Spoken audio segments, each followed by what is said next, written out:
Every family knows that getting everyone together for those sit-down dinners can feel impossible at times. But our next guest is here to argue that it's one of the crucial steps to developing healthy eating habits. Nishta Saxena is a registered dietitian, and she's with us this morning. Good morning. Good morning, Ben. Okay, we were talking about this yesterday, and I'm one of those parents that really needs to learn from you and incorporate a lot of what we're going to be talking about right now. So let's get right into it. Okay.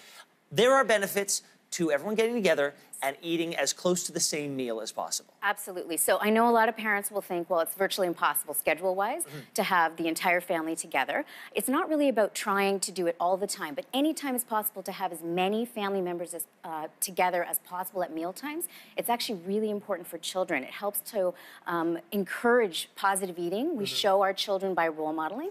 And another aspect is that actually some studies have shown it lowers the risk of depression, substance abuse, and risky behaviors in children who spend time at meals together as a family on a regular basis. Now, I've got a lot of issues with my kids when it comes to eating, because my kids are great all day long except at breakfast, lunch, and dinner. One of the problems that I have with them is the speed with which they eat. I'm a fast eater. Yes. I'm willing, however, to slow down. Okay. Even if I do slow down, I cannot compete with the glacier-like speed with which they eat their food. My sons could sit at the table for 2 hours if it left to their own devices. Yeah, well, I would say 2 hours is probably a little bit long for a meal. It is. It drives me bananas. Yes, I can tell. It's something that really irritates me. So what you really want to do is maybe focus on the positive aspects of the meal, talk about other things. Don't focus too much on the portions the kids are eating or their foods. Hopefully the family's eating all of the same foods outside of allergies and whatnot. That actually builds really positive behaviors for kids when they see you eating the foods you want them to eat.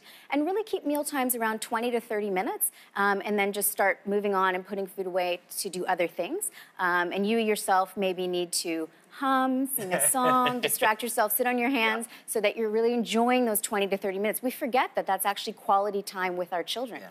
All right, let's talk about sort of labeling of children. You say that calling kids picky or fussy is not a good tactic. It's not a good tactic, and in fact, I know it can be very difficult when you're struggling to feed a child that may have some challenges, and you want them to eat more vegetables and more of those foods that you don't see going into their body.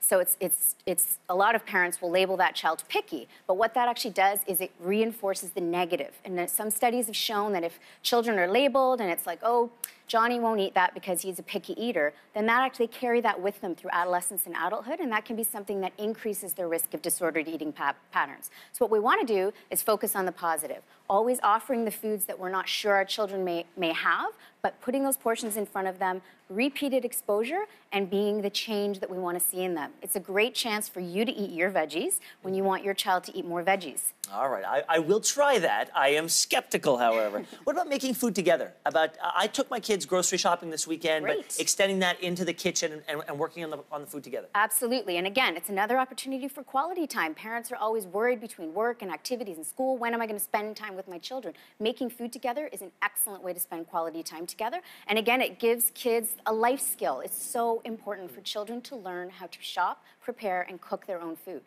So it's a wonderful thing to spend time together doing. You've got something here. What does this tip mean? Serve small to large. Small to large. So that's just really to encourage everyone in the family to be eating in a way that's healthful. So when you overwhelm babies by putting, or small children, or even young children, a very large adult portion of food on their plate, that can actually increase their anxiety about eating, and it can feel overwhelming, and it can actually drive negative eating behaviors. As well for adults, I think you've felt this, your eyes are bigger than your stomach sometimes. So if you overserve yourself as an adult, you're more likely to finish that plate. We really don't want to get into the clean your plate model. That was what I grew up with. Yeah. And I think it's it's a conception that I've tried to break in my kids. I think our generation is trying to do that. And typically I take solace in sort of the assumption that my kids are going to eat until they're full. Yes, absolutely. Yeah. And we want to teach children to be in touch with their bodies and their fullness, their satiety cues. So if we serve them a small amount, allow them to eat that food, and then of course we can tell them if they want more, more is available. Yeah, but what if they tell me 20 minutes after the meal is done that they're hungry again? Well, I mean, you can break up between finishing a meal the next time that you're going to offer a snack. If it's immediately after a meal, I'd probably encourage the child, well, we might have a snack a little bit later on, but there isn't any food being offered right now. Lastly, what if I do all of these methods and they still want pizza and chicken nuggets and they don't want any green vegetables? What do I do then besides pull my hair out? Okay, don't pull your hair out, but I would say the pizza and the chicken nuggets and these sort of junk foods, you can definitely have those in a family diet. Of course you should. Maybe once a week. You do want to keep to a minimum having tons of those foods in the house and having those foods offered all the time. The other piece is if you find your child has some sort of behavioral eating issue that is ongoing and you have concerns, absolutely check with your child's doctor. They may be able to refer you to a feeding expert. Nishta, I'm going to try each and every one of these tips, and I will report back to you. Please do. Thanks so much. Thank you.